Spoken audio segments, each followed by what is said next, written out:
মায়ের হাত পা ঠান্ডা হয়ে গেছে। ঘরের বাতাস ভারী আর অদ্ভুত ঠান্ডা লাগছিল। সে তাড়াতাড়ি দরজার দিকে ছুটে গিয়ে সেটা বন্ধ করে দিল। ভেতর থেকে লক লাগাতে গিয়ে তার আঙুল কাঁপছিল, কিন্তু দরজা বন্ধ করেও যেন স্বস্তি মিলছিল না। তার মনে হচ্ছিল ঘরের কোথাও কিছু একটা আছে, অদৃশ্য কিন্তু উপস্থিতি স্পষ্ট। মোবাইলের আলো দিয়ে পুরো ঘর স্ক্যান করতে লাগলো। কিছুই নেই।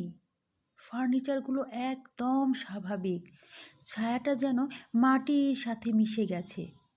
মায়া দীর্ঘশ্বাস ফেলল। হয়তো সে বেশি ভাবছিল।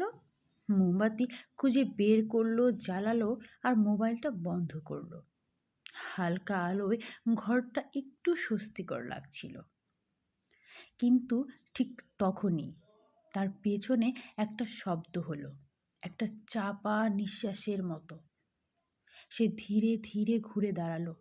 মোমবাতির আলোয় সে আবার সেই ছায়াটা দেখতে পেল। এবার সেটা ঠিক তার সামনে, দেয়ালের সাথেই লেগেছিল। ছায়ার আকৃতি বদলে যাচ্ছিল, যেন সেটি নিজেকে টেনে বড় করছে। মায়ার গলা দিয়ে কোনো শব্দ বের হচ্ছিল না। ছায়ার গভীর থেকে সেই ঠান্ডা কণ্ঠস্বর আবার শোনা গেল, তুমি আমাকে ডাকোনি, কিন্তু আমি চলে এসেছি। মায়া গলা শুকিয়ে গেল। সে কাঁপা কাঁপা গলায় বলল, তুমি তুমি কে? তুমি তুমি কি চাও? ছায়াটা কোনো উত্তর দিল না, বরং সেটি আস্তে আস্তে মোমবাতির দিকে এগোতে লাগলো। আলোর কাছে যাওয়ার সাথে সাথে মোমবাতির শিখা কাঁপতে লাগলো। মায়া ভয় পেয়ে দ্রুত মোমবাতি ফু দিয়ে নিভিয়ে দিল। অন্ধকারে সব কিছু থেমে গেল। কয়েক মুহূর্তের জন্য সব নিস্তব্ধ ছিল। এরপর তার পায়ের নিচে মেঝে থেকে ঠান্ডা একটা অনুভূতি উঠতে লাগলো। কিছু একটা তার চারপাশ ঘিরে ফেলছিল, যেন অন্ধকার জীবন্ত হয়ে উঠেছে। তুমি ভয় পাচ্ছ? সেই কণ্ঠস্বর বলল, এবার অনেক কাছ থেকে। ভয় আমার খাবার। মায়া হঠাৎ অনুভব করলো তার শরীরের ভেতর শক্তি হারিয়ে যাচ্ছে। সে মাটিতে বসে পড়ল।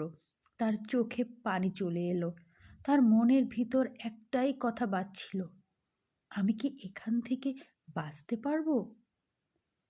ঠিক তখনই বাইরে থেকে একটা গাড়ির হর্ন বাজলো।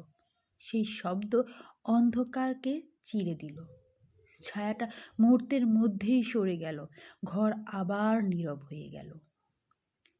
মায়া ধীরে ধীরে উঠে দাঁড়ালো।